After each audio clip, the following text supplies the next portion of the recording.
নমস্কার। জয় জগন্নাথ। আপনি কি জানেন 2026 সালের উল্টো রথ আসলে 24শে জুলাই নাকি 25শে জুলাই? কেন এই দিনকে জগন্নাথ মহাপ্রভুর প্রত্যাবর্তনের সবচেয়ে আবেগঘন মুহূর্ত বলা হয়? আর কেন বহু বৈষ্ণব পরিবারে বিশ্বাস করা হয় এই দিনে কিছু নির্দিষ্ট খাবার ও কিছু আচরণ বর্জন করলে ভক্তি আরও পবিত্র থাকে? আজকের ভিডিওতে আমরা জানব উল্টো রথের সঠিক দিন, 5টি প্রচলিতভাবে বর্জনীয় খাবার সম্পর্কে ধর্মীয় বিশ্বাস, সেগুলোর আধ্যাত্মিক ব্যাখ্যা এবং জগন্নাথ দেবের 3টি অলৌকিক ঘটনা। ভিডিওটি শেষ পর্যন্ত দেখুন। চলুন প্রথমে জেনে নেওয়া যাক 2026 সালের রথযাত্রা কবে শুরু হচ্ছে এবং কবে শেষ হচ্ছে। রথযাত্রা শুরু 16 জুলাই অর্থাৎ 31শে আষাঢ় বৃহস্পতিবার এবং উল্টো রথ অর্থাৎ রথযাত্রা শেষ 24শে জুলাই বাংলায় 7ই শ্রাবণ শুক্রবার। অনেকেই ভুল করে 25শে জুলাই মনে করেন, কিন্তু 25শে জুলাই পালিত হবে সোনাবেশ, যেদিন জগন্নাথ, বলভদ্র, সুভদ্রাকে স্বর্ণালঙ্কারে সজ্জিত করা হয়।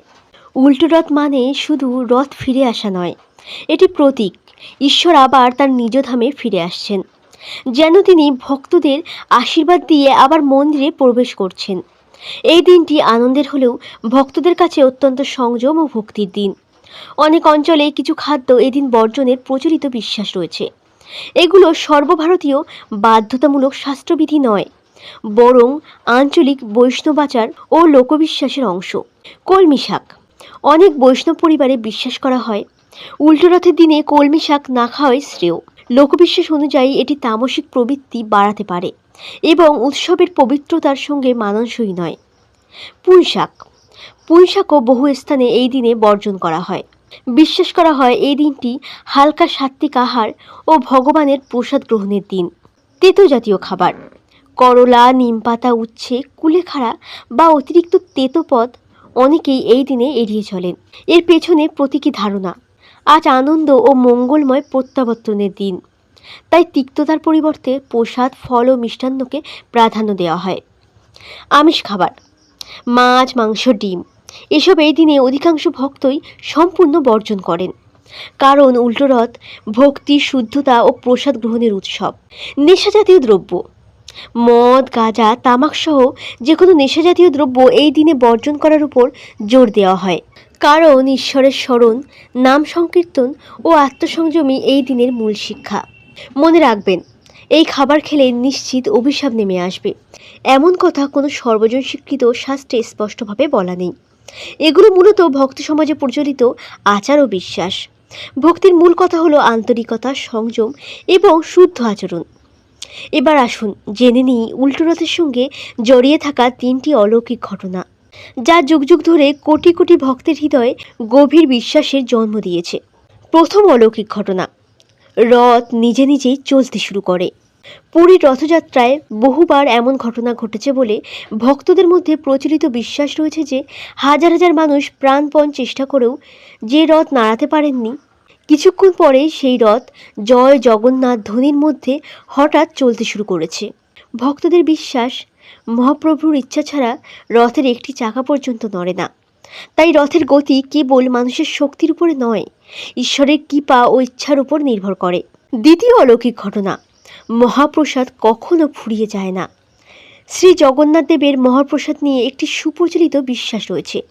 প্রতিদিন হাজার হাজার, কখনো কখনো লক্ষাধিক ভক্ত প্রসাদ গ্রহণ করেন। তবুও ভক্তদের মধ্যে প্রচলিত ধারণা, মহাপ্রভুর কৃপায় প্রসাদের এমন ব্যবস্থা হয় যে কারো জন্য অভাব হয় না। আবার মন্দিরের দরজা বন্ধ হওয়ার সময় অতিরিক্ত প্রসাদও থাকে না।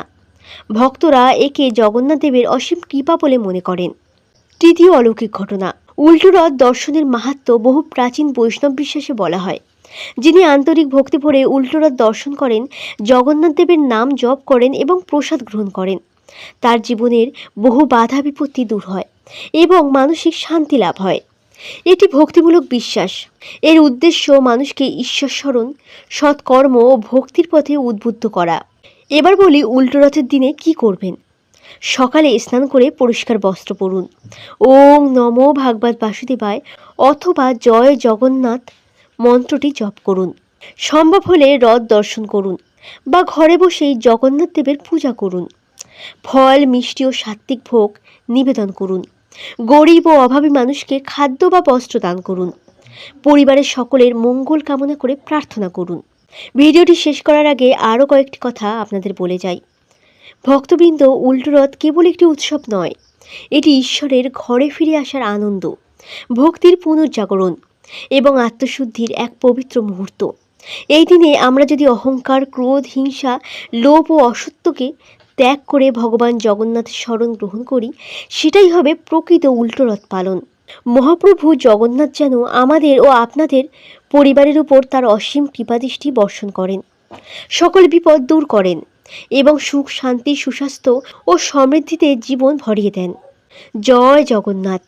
ভিডিওটি যদি ভালো লেগে থাকে তাহলে অবশ্যই একটি লাইক করুন, চ্যানেলটি সাবস্ক্রাইব করুন এবং বেল আইকনটি চাপুন।